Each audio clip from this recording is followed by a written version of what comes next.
Good day, fellow collectors.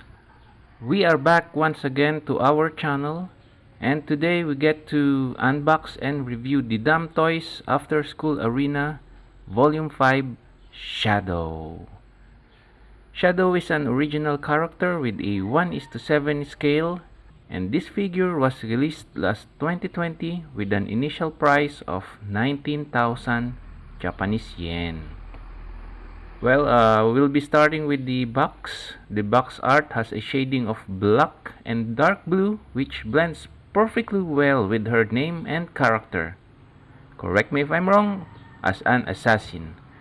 You will have a glimpse of the figure on the front of the box and a close-up photos on the sides and at the back. Well, as an initial impression, I was expecting that the box would be quite heavy due to the weight of the base as compared with the other Damtoys figure, but it is much lighter than I was expecting. So guys, without any further delay, we will be opening the box and start with the instructions. Although quite basic, the assembly instructions shows that the sniper rifle will be connected to the right shoulder and the strap can be detached and reconnected. She would be sitting on top of the base with pegs on her butt and right foot. And now we'll be proceeding with the base. Just wait for a while. I'm just removing the base from the clamshell. And well, there you go. And wow, the base is a cross or a clock tower or both. There is a clock right below the cross and the time is around 7:55 in the evening. I am a little bit worried because the base is very light and there is a tendency that it might tip over to the front when displayed. We'll see later.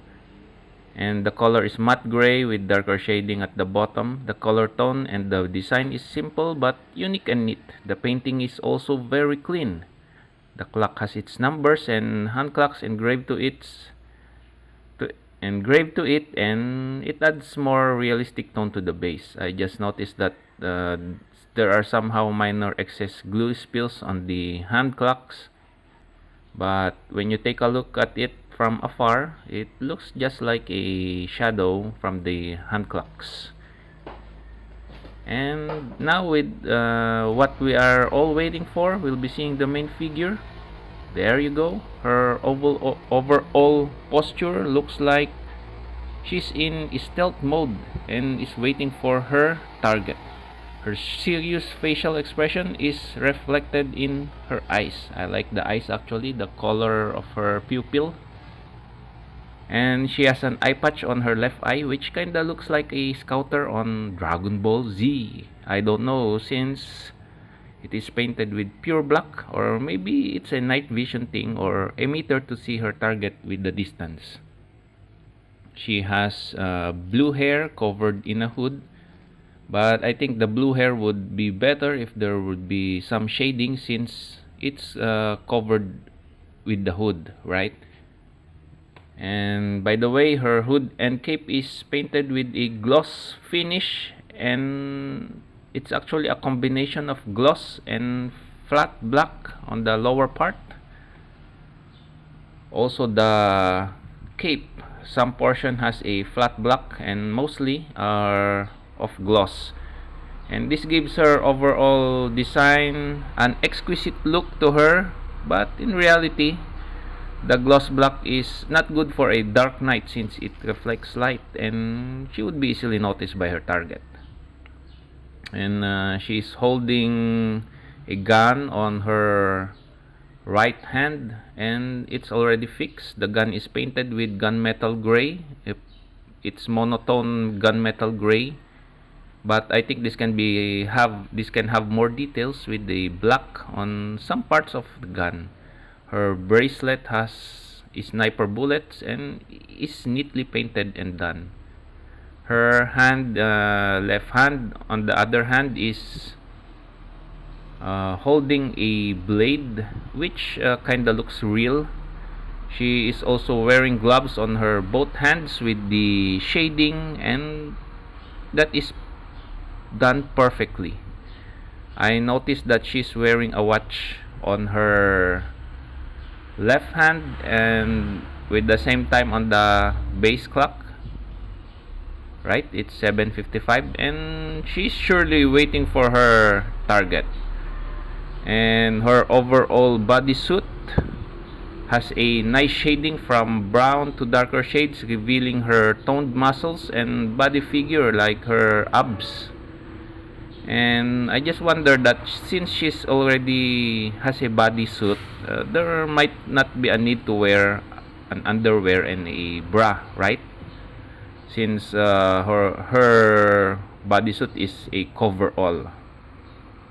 And her left leg has a gloss finish, black footwear extending to her thigh, and her footwear are high-heeled shoes.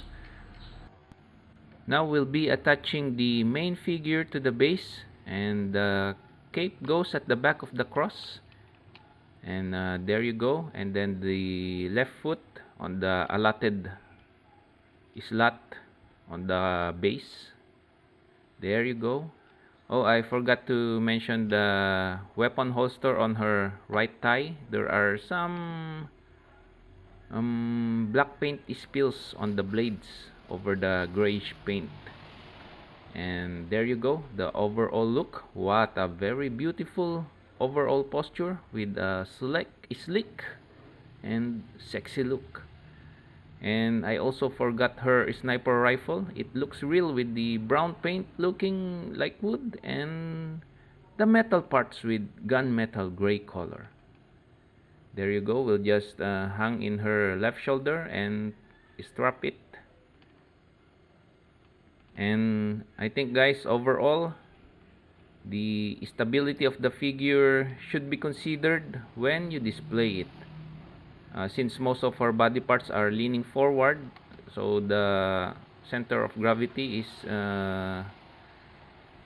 maybe going forward, and you may put a tuck it on the bottom of the base.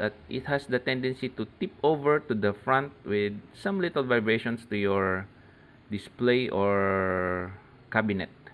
Her posture is sleek and stealth looking, and her cape and hood adds vitality to her overall appearance and gives her description to her character. Well, I guess that's it, guys, and please support me by subscribing to my channel, and happy collecting, guys.